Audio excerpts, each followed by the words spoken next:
तो अब तक हमने देखा था कि पार्क पोंग नाम का एक लड़का भूतों को देख सकता था और एक खूबसूरत भूत उसके पीछे पड़ी थी जिसकी याददाश्त जा चुकी थी। पोंग की मॉम को किसी बुरी आत्मा ने मार दिया था जिस वजह से उसके डैड 10 साल से उसका पीछा कर रहे थे और पोंग के कॉलेज में पढ़ने वाले प्रोफेसर की कहानी बहुत ही मिस्टीरियस लग रही थी। आगे की कहानी को शुरू करने से पहले अगर आपने इस वीडियो के पहले पार्ट को नहीं देखा तो पहले आप उसे देख ले, नहीं तो दूसरा पार्ट आपको समझ नहीं आएगा।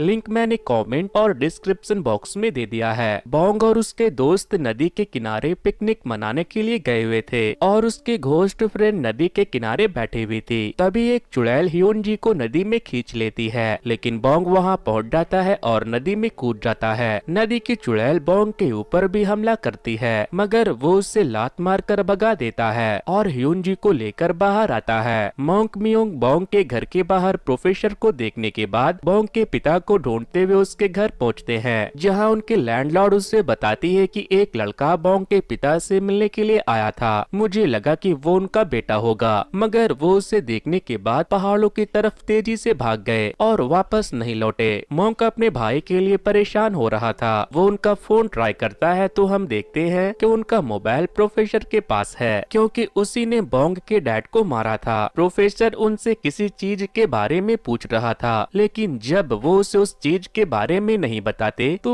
वो उनका गला दबाकर उन्हें मार देता है। अब हम मोटी चुड़ैल को प्रोफेसर के क्लिनिक में देखते हैं। वो उसका पीछा करते हुए यहाँ तक आ गई थी। तभी वहाँ पर प्रोफेसर पहुँच जाता है। मोटी चुड़ैल को लगता है कि वो उसे देख नहीं पाएगा, लेकिन तभी वो उसका गला पकड़ लेता है और उसका गर्दन तोड़कर उसे जान से मार देता है। इधर मोंक पोंग के फादर की मिसिंग कंप्लेन लिखवाने के लिए पुलिस स्टेशन चले गए थे। अब हमें अगले दिन का सीन दिखाया जाता है, जहां इनरैंग पिकनिक वाले फोटो को देखकर बहुत खुश हो रहा था क्योंकि उसमें उसे हायुनजी भी दिखाई दे रही थी। तभी पोंग और हायुनजी वहां आ जाते हैं। वो उसे वो ग्रुप फोटो दिखाता है और कहता है कि देखो मैंने कहा था ना कि मैंने एंजल को देखा था। इनरैंग उसके प्यार में पड़ चुका था। वो उसकी तारीफ किए जा रहा था, लेकिन चोई कहता है कि अरे पागल वो कोई एंजल नहीं चुड़ैल है। हायुनजी बहुत खुश होने लगती है क्योंकि कोई उसे इतना पसंद जो कर रहा था। फिर इस शाम को पोंग ह्योनजी के नाम से एक सूट जला देता है जो कि उनका एक्सोर्सिज्म यूनिफॉर्म था। अब हम देखते हैं कि एक आदमी रात के वक्त एक पागलों के हॉस्पिटल में रेनोवेशन का काम कर रहा था, लेकिन तभी उसकी मुलाकात एक पागल चुड़ैल से हो जाती है, जिसके बाद चोई की एक्सोर्सिज्म टीम उस जगह के लिए निकल जाती है। रास्ते में इनरैंग चोई को बताता है कि उस पागलों के हॉस्पिटल को भूतों की वजह से बंद करना पड़ा था, लेकिन बिल्डिंग का नया मालिक फिर से उसे स्टार्ट करना चाहता है। वो चारों जब वहां पहुंचते हैं तो अलग अलग टीम बनाकर भूतों को ढूंढने के लिए निकल जाते हैं। तभी चोई और इनरैंग एक वार्ड में जाते हैं जहां स्ट्रेचर के नीचे एक चुड़ैल छुपी हुई थी। वो दोनों उससे डर कर भागने लगते हैं। उनके चिल्लाने की आवाज सुनकर पोंग और ह्योनजी वहां पहुंच जाते हैं। चुड़ैल ह्योनजी का पैर पकड़ लेती है।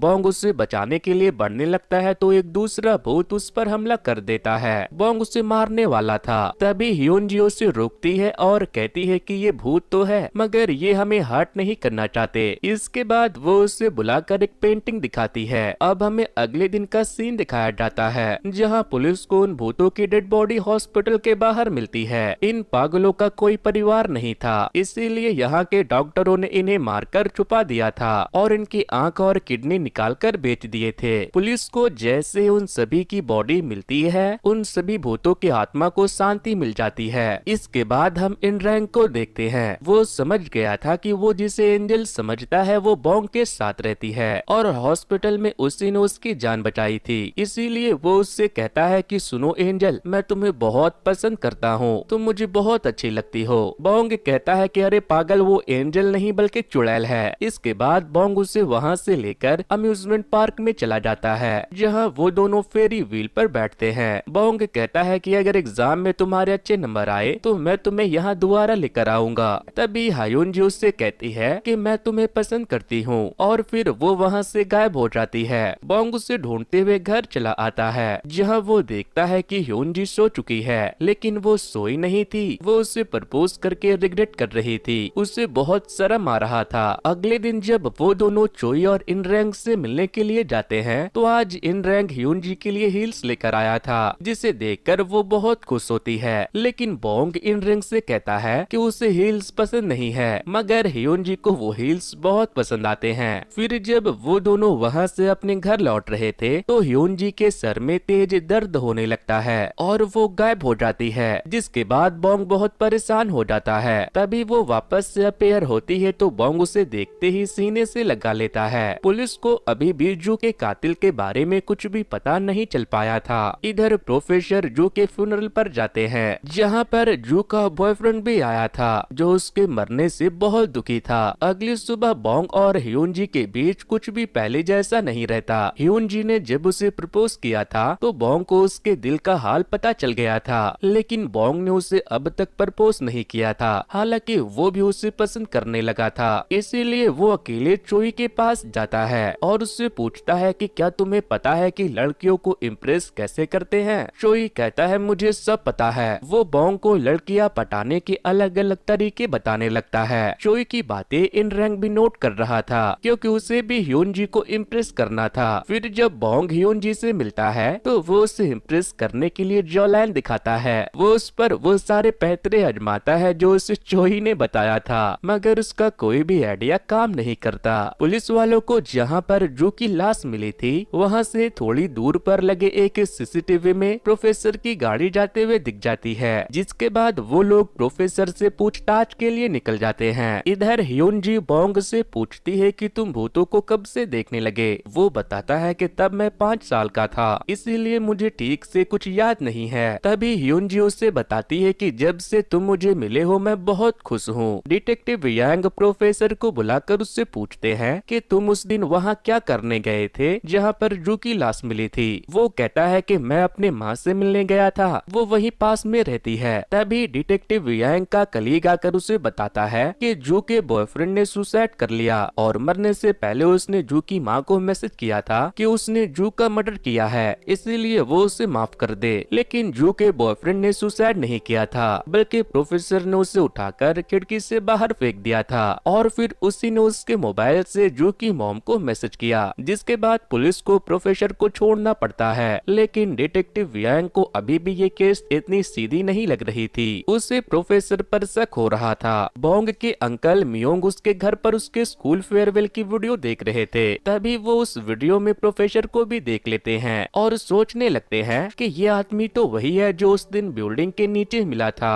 लेकिन वो बोंग के स्कूल में क्या कर रहा था, जबकि ये वीडियो बहुत पुरानी थी। जिसके बाद वो प्रोफेसर के क्लिनिक पर उनसे मिलने के लिए चले जाते हैं क्योंकि उसने उसे पहले भी वहाँ पर देखा था। वो प्रोफेसर से पूछते हैं कि क्या हम पहले कभी मिल चुके हैं। वो कहता है कि मुझे तो ऐसा कुछ याद नहीं, लेकिन मैं इतना जानता हूँ कि आप पार्क बोंग के अंकल हैं और मैं उसका प्रोफेसर हूँ। इसके बाद वो उससे हाथ मिलाकर जाने लगते हैं तो मोंग को उसके अंदर एक बुरी शक्ति का एहसास होता है। पुलिस प्रोफेसर की मॉम से मिलने के लिए उनके घर पहुंच चुके थे। डिटेक्टिव यांग उनसे पूछते हैं कि क्या कुछ दिनों पहले आपका बेटा यहाँ पर आया था। वो कहती है कि हाँ, वो यहाँ पर आता रहता है। तभी वहाँ पर प्रोफेसर भी पहुँच जाता है, जिसके बाद पुलिस वहाँ से चली जाती है। मगर प्रोफेसर की माँ उसे देखकर कुछ ठीक महसूस नहीं कर रही थी। अब हम देखते हैं कि जब चो ये काम खत्म करके बोंग को उसके घर ड्रॉप करता है तो इन रैंग बोंग को एक लेटर देता है और उससे कहता है कि वो उसे हियोनजी को दे दे और उसे बताए कि वो उससे कितना प्यार करता है। मगर बोंग उससे कहता है कि वो किसी और को पसंद करती है, तुम उसे भूल जाओ। ये सुनकर इन रैंग रोने लगता है और वो रात वो 2 बजे तक पीता है। वो सुसाइड करने के लिए जाने लगता है, लेकिन चोई जाकर उसकी जान बचाता है। इधर मोंग के समन फ्रेंड के पास उससे मिलने के लिए जाता है और उसे बताता है कि मैं एक आदमी से मिला था, जब मैंने उससे हाथ मिलाया तो मुझे वैसी शक्तियाँ महसूस हुई जैसा मैंने बोंग के बचपन में महसूस किया था। समन कहती है कि अगर तुम्हें ऐसा एहसास हुआ है तो इसका मतलब कुछ तो गड़बड़ है। फिर मोंग उससे बताता है कि जब बोंग छोटा था तब मैंने उसके ऊपर एक हथियार इस्तेमाल किया था जो कि उसी वक्त टूट गया। अगर इस वक्त वो मेरे पास होता तो मैं उस आदमी के बारे में जरूर पता लगा लेता। प्रोफेसर जब अपनी मॉम के घर से लौटता है तो एक औरत उसकी माँ से कहती है कि तुम्हारा बेटा कितना हैंडसम है, जिस पर वो कहती है कि वो मेरा बेटा नहीं है। तभी हमें फ्लैशबैक का एक सीन दिखाया जाता है जहाँ उसके बेटे ने उसके पति को उठाकर बिल्डिंग से बाहर फेंक दिया था और उस वक्त उसके अंदर से एक बुरी शक्ति निकल रही थी। अब हम बोंग को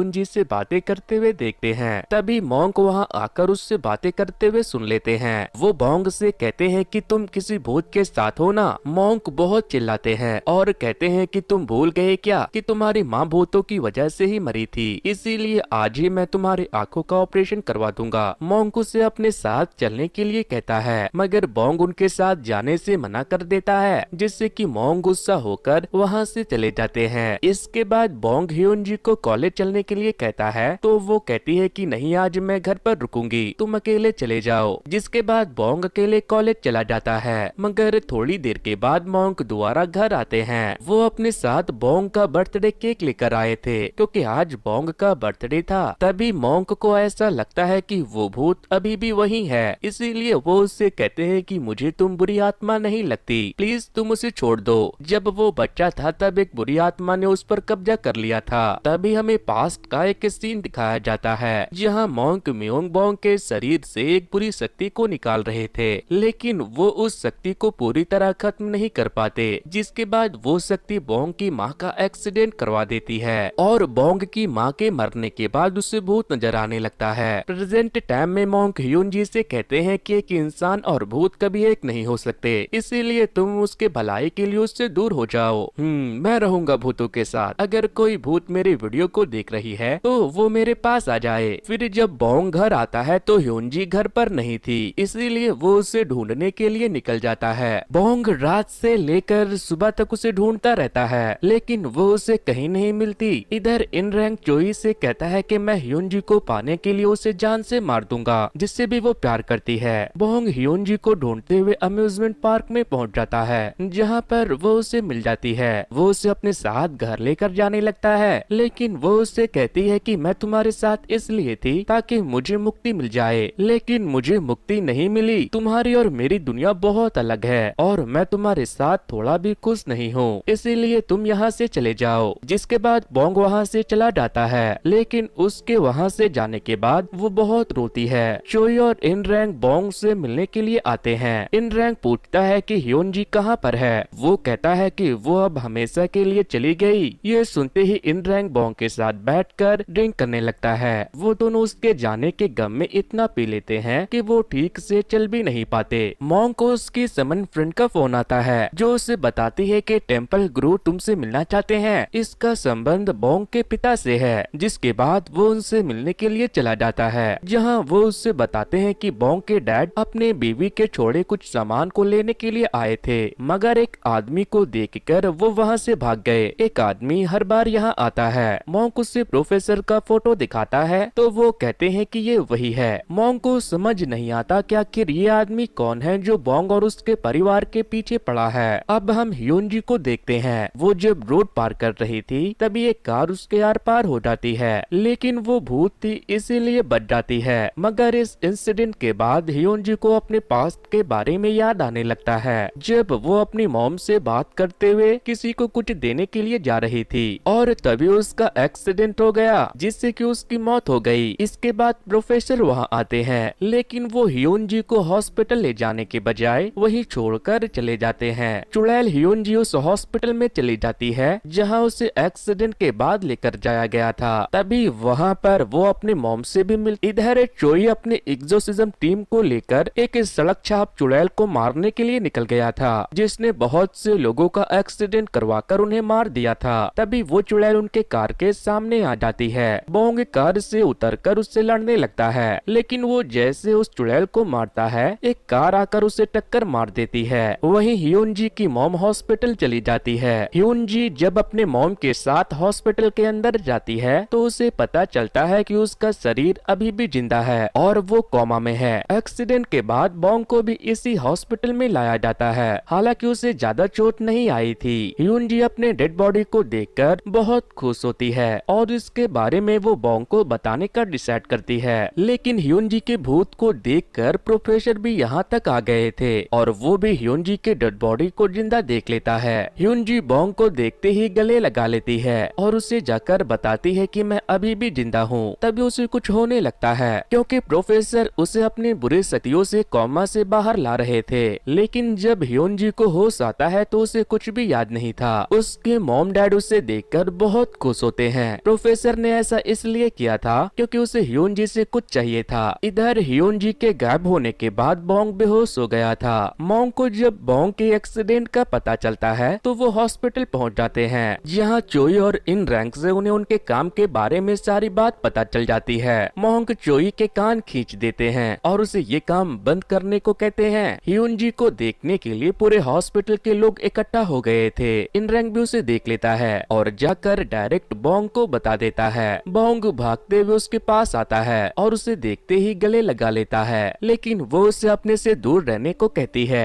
और उसे पहचान नहीं पाती, जिसके बाद बोंग वहाँ से चला जाता है। वो इन रैंक को भी नहीं पहचानती। थोड़ी देर के बाद चोई और इन रैंक बोंग से मिलने के लिए आते हैं और उसे बताते हैं कि 5 साल पहले ह्यून जी का एक्सीडेंट हुआ था, जिसके बाद वो 5 साल तक कोमा में थी और जो तुम्हारे साथ थी वो उसी की आत्मा थी, लेकिन अब जब वो होश में आ गई है तो उसकी याददाश्त चली गई। इसके बाद इन रैंक चोई से कहता है कि अब ह्यून जी मेरे साथ रहे या बोंग के साथ, उसकी खुशी में ही मेरी खुशी है, लेकिन इससे पहले मुझे उस आदमी को पकड़ना है जिसके वजह से ह्यून जी का ये हाल हुआ था। अब हम डिटेक्टिव योंग को देखते हैं। उसे जू के मर्डर के बाद उसके बॉयफ्रेंड के सुसाइड की बात हजम नहीं हुई थी, इसीलिए वो ये पता करने की कोशिश कर रहे थे कि उसने सच में सुसाइड किया है या उसका मर्डर हुआ था। थोड़ी देर के बाद बोंग फिर से ह्यून जी से मिलने के लिए आता है। वो कहती है कि अरे तुम फिर से यहाँ क्यों आ गए? बोंग कहता है कि बोंग नाम है मेरा और मैं तुम्हारा बॉयफ्रेंड हूँ। जब तुम भूत थी तब तुम मेरे साथ रहती थी। ह्यून जी कहती है कि तुम्हारा दिमाग खराब हो गया है, चलो जाओ यहाँ से। तभी बोंग उसका फोन लेकर उसे अपना नंबर दे देता है। फिर वो उसका सारा सामान दे देता है जो वो तब इस्तेमाल करती थी जब वो भूत थी। फिर जब वो उन चीजों को देखती है तो उसमें उसकी हैंडराइटिंग भी थी।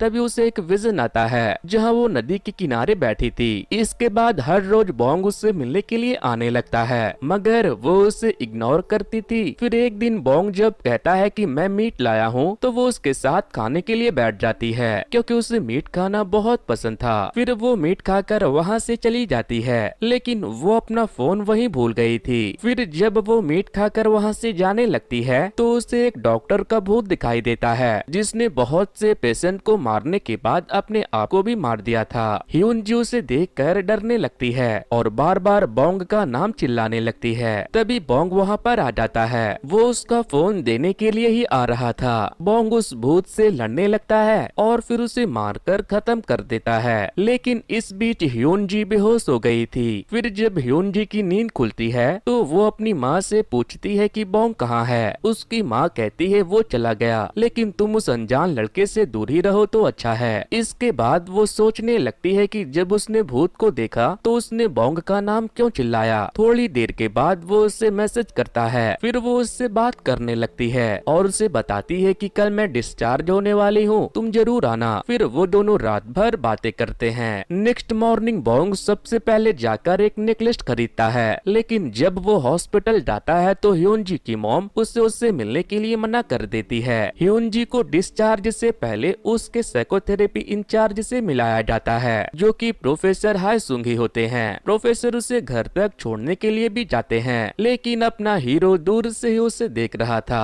क्योंकि ह्यून जी की माँ ने उससे मिलने के लिए मना जो कर दिया था। कार में ह्यून जी की मॉम प्रोफेसर को बताती है कि ये उस दिन किसी अजनबी की मदद करने गई थी और फिर इसका एक्सीडेंट हो गया। नेक्स्ट डे बोंग, चोई और इन रैंग एक दूसरे से बात कर रहे थे। तभी वहाँ पर ह्यून जी आती है जिसे प्रोफेसर ने उस कॉलेज में अपना लेक्चर अटेंड करने के लिए बुलाया था। इन रैंग उसे हाय करता है, मगर क्लास में जब सोयुन बोंग के बगल में बैठती है तो उसे देखकर ह्यून जी को बहुत जलन होने लगती है। फिर क्लास के बाद ह्यून जी जब बोंग के पास बैठी थी तो उसे ऐसा लगता है कि शायद वो उस जगह पर पहले आ चुकी है। इसके बाद ह्यून जी वहाँ से अपने पुराने स्कूल फ्रेंड से मिलने के लिए चली जाती है। वहीं बोंग जब अपने घर जा रहा था तो वो देखता है कि सोयुन सड़क के किनारे रो रही थी, जिसके बाद वो उसे एक बार में लेकर जाता है। लेकिन तभी ह्यून जी वहाँ आ जाती है और बोंग से कहती है कि जब मैं तुम्हारी गर्लफ्रेंड थी तो तुम उस तेल चट्टी के पीछे क्यों हो। ह्यून जी उस पर गुस्सा करती है। तभी बोंग मुस्कुराने लगता है और फिर एकदम से उसे किस कर लेता है, जिसके बाद वो उसे एक लात मारती है। फिर वो उसे वो नेकलेस दे देता है जिसे उसने उसके लिए लिया था। इसके बाद वो दोनों अपने अपने घर चले जाते हैं। ह्यून जी की मॉम कहती है कि मैं तुम्हारे अंकल से मिलकर आती हूँ, तुम दरवाजा लॉक कर लेना।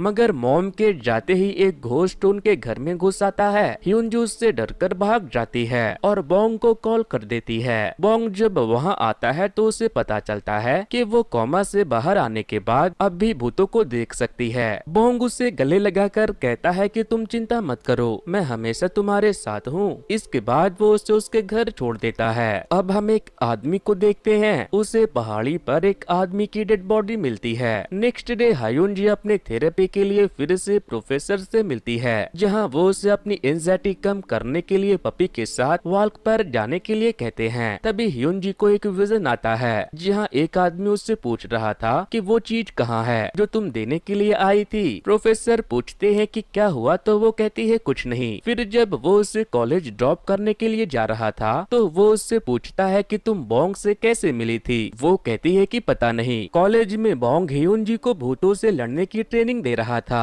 तभी वहाँ पर चोई और इनरैंग पहुँच जाते हैं। वो दोनों उससे खुद को इंट्रोड्यूस करवाते हैं। चोई ह्यूनजी को सेल्फ डिफेंस सिखाने लगता है, लेकिन वो टेकवोंडो में ब्लैक बेल्ट थी। वो चोई को मार कर उसके अखरोट फोड़ देती है। वहीं दूसरी तरफ हम देखते हैं कि मोंक म्यूंग को कॉल आता है कि हमें आपके भाई मिस्टर पार्क की डेड बॉडी मिली है। मोंक उसे देखने के लिए मॉर्ग में जाते हैं, जहां उससे पता चलता है कि उनके भाई का मर्डर हुआ है। उनका मर्डर भी वैसे ही हुआ था जैसे जू का हुआ था। इसके बाद मोंग बोंग को भी बुला लेते हैं। बोंग अपने पिता के बॉडी को देखकर बहुत रोता है। ह्यूनजी बोंग को मैसेज कर रही थी, लेकिन वो अपने डैड के फ्यूनरल में बिजी होने के कारण उसके मैसेज का कोई भी रिप्लाई नहीं देता। फिर जब उसे पता चलता है तो वो फ्यूनरल होम पहुंच जाती है। बोंग को तो पुलिस वाले इंट्रोगेशन के लिए लेकर चले जाते हैं, लेकिन ह्यूनजी जब बोंग के डैड के फोटो को देखती है तो उसे एक विजन आता है। जब वो टेम्पल से आ रही थी तो वो उससे मिले थे और उन्होंने उसके हाथों में कुछ देते हुए कहा था कि वो उसे उसके बेटे को दे दे। हायुनजी जब उस चीज को खोलकर देखती है तो उसमें एक पेपर था जिस पर पार्क बोंगपाल का नाम लिखा था। ये सब याद आने के बाद ह्यूनजी के सर में दर्द होने लगता है। वो इसके बारे में मोंग को भी बताती है। मोंग पूछते हैं कि क्या तुम्हें याद है वो चीज कहाँ है। वो कहती है नहीं। मोंग कहता है कि अगर तुम्हें कुछ याद आए तो मुझे जरूर बताना।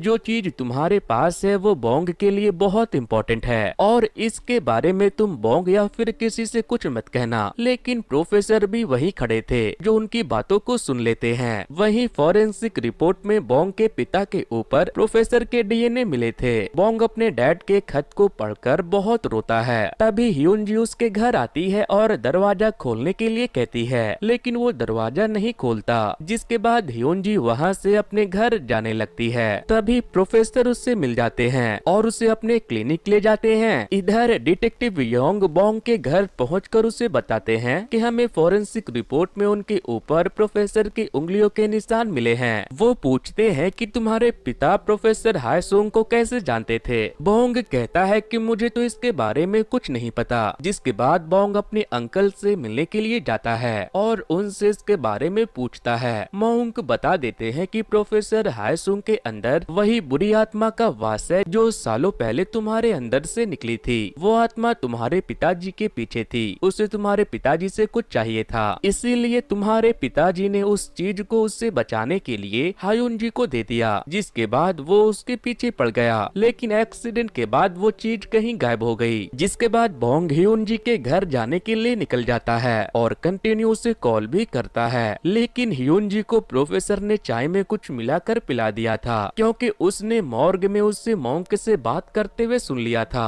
तभी हायुनजी को सारी बात याद आ जाती है कि उस दिन उसका एक्सीडेंट प्रोफेसर हायसुंग ने ही किया था, क्योंकि वो उससे वो चीज चाहते थे जो बोंग के डैड ने उसे बोंग को देने के लिए कहा था। लेकिन तभी वो बेहोश हो जाती है। बोंग जब हायुनजी के घर जाता है तो वो अपने घर पर नहीं थी। अब हम देखते हैं कि प्रोफेसर हायुनजी को वहाँ से लेकर जा रहा है, क्योंकि पुलिस उसे पकड़ने के लिए आ रही थी। मगर चोई और इन रैंक प्रोफेसर को हायुनजी को बेहोश करके ले जाते हुए देख लेते हैं, इसीलिए वो उसका पीछा करने लगते हैं। बोंग प्रोफेसर के क्लिनिक पर जाता है, जहाँ उसे हायुनजी का नेकलेस मिल जाता है। तभी पुलिस भी वहाँ पहुँच जाती है। इधर चोई की कार प्रोफेसर का पीछा करते हुए रास्ते में ही खराब हो जाती है। मोंक बोंग को बताता है कि जब तक वो चीज उसे मिल नहीं जाती वो हायुनजी को कुछ नहीं कर सकता। बोंग पूछता है कि आखिर उसमें ऐसा क्या खास है, जिस पर वो बताते हैं कि तुम्हारे अंदर तुम्हारी माँ की एनर्जी है जिससे तुम भूतों को देख सकते हो, इसीलिए वो उस चीज के जरिए तुम्हें अपने वश में करना चाहता है। तभी उसे चोई का कॉल आता है। वो उसे सारी बात बता देता है, जिसके बाद वो वहाँ से चोई के पास पहुँच जाता है। लेकिन प्रोफेसर हायुन जी को कहाँ ले गए थे वो किसी को पता नहीं था। वहीं पुलिस स्टेशन में प्रोफेसर की वजह से उसकी माँ को इंट्रोगेशन के लिए बुलाया गया था। बोंग सोचता है कि उसे वहाँ जाना चाहिए जहाँ ह्यून जी का एक्सीडेंट हुआ था, क्योंकि प्रोफेसर को जिस चीज की तलाश थी वो वही होगी। इसी बीच बोंग अपनी कार को भी ठीक कर लेता है। तभी इन रैंक प्रोफेसर का फोन को ट्रेस करके ये पता लगाता है कि प्रोफेसर कौन से जगह पर सबसे ज्यादा बार गए हैं। इसके बाद वो लोग लोकेशन को ट्रैक करते हुए उस जगह के लिए निकल जाते हैं। इधर मॉन्क प्रोफेसर की माँ से अकेले में मिलते हैं और उनसे कहते हैं कि मुझे पता है आपके बेटे के अंदर बुरा साया है, लेकिन ये सब कब शुरू हुआ। जिस पर वो बताते हैं कि एक दिन जब मेरे पति मुझे मार रहे थे तो एकदम से उसने उसे उठाकर बाहर फेंक दिया और तब मैंने पहली बार उसे इस हाल में देखा। उसके बाद वो पूरी तरह से बदल गया। प्रोफेसर हायुन जी को एक सबवे के पास लेकर जाता है और कहता है कि मुझे पता है तुम्हारी याददाश्त वापस आ गई है, अब तुम मुझे उस चीज के पास ले चलो, नहीं तो मैं तुम्हारी माँ और बोंग को मार दूंगा। जिसके बाद वो उसे उस जगह के लिए लेकर निकल जाती है। मोंक भी वहाँ बोंग के पास पहुँच गए थे और वो भी उन लोगों के साथ मिलकर ह्यून जी को ढूंढ रहे थे। ह्यून जी प्रोफेसर को लेकर उस जगह पर जाती है जहाँ उसने उस चीज को रखा था। वो जगह एक सबवे के अंदर था, मगर प्रोफेसर जैसे उस चीज को लेते हैं, ह्यून जी प्रोफेसर को धक्का देकर उससे वो चीज छीनकर वहाँ से भागने लगती है। लेकिन प्रोफेसर उसे अपने बुरी शक्तियों से मारकर गिरा देते हैं और उससे वो चीज छीन लेते हैं। वो चीज एक जादुई ब्रेसलेट थी जिसके जरिए प्रोफेसर को मारा जा सकता था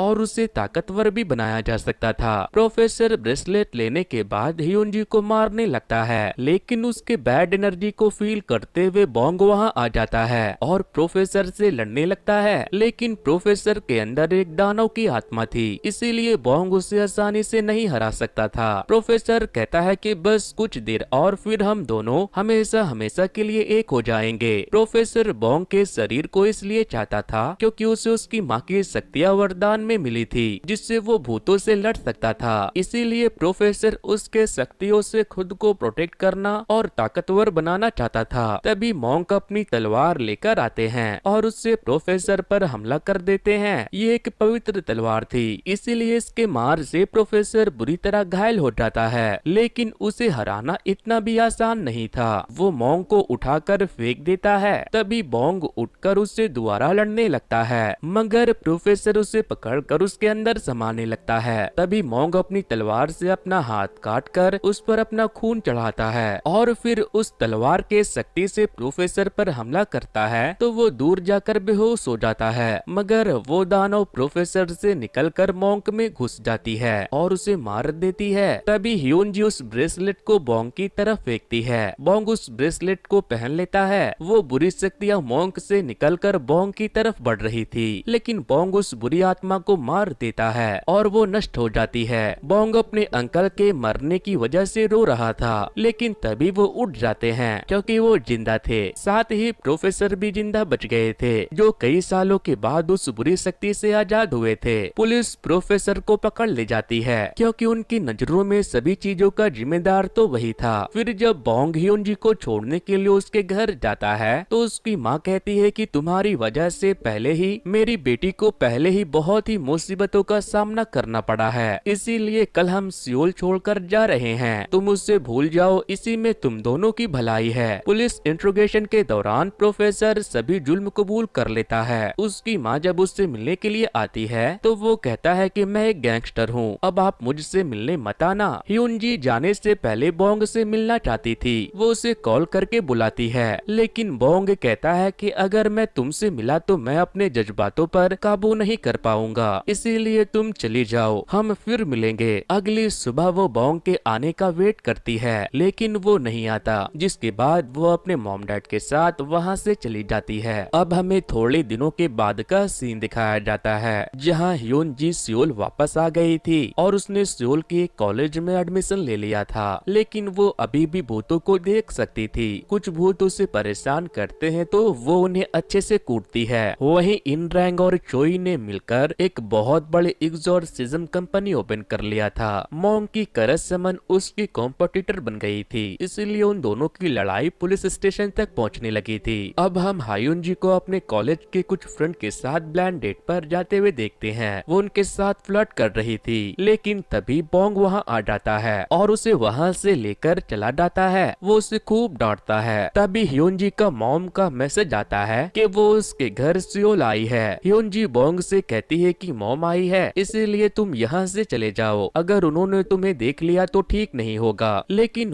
वो खुद उसे उसकी मॉम के पास लेकर चला जाता है और उनसे मिलने के बाद उनसे परमिशन मांगता है कि क्या हम दोनों एक दूसरे को डेट कर सकते हैं। उसकी माँ परमिशन दे देती है, जिसके बाद वो दोनों बहुत खुश होते हैं। वहीं इंड में हम देखते हैं कि प्रोफेसर की माँ अभी भी उससे मिलने के लिए आती है और उसके लिए बिरयानी लाती है। प्रोफेसर ने भी अपने माँ के लिए कुछ बनाया था। तो दोस्तों, ये स्टोरी आपको कैसी लगी मुझे कमेंट करके जरूर बता देना। वैसे दोस्तों, अगर आप अपनी सच्ची भूतिया कहानी को मेरे साथ शेयर करना चाहते हो तो मुझे मेल कर देना, ताकि मैं उस कहानी को अपने दूसरे चैनल पर सुना सकूं। सो वेल गाइज, आज की वीडियो में इतना ही। Thanks to, good bye.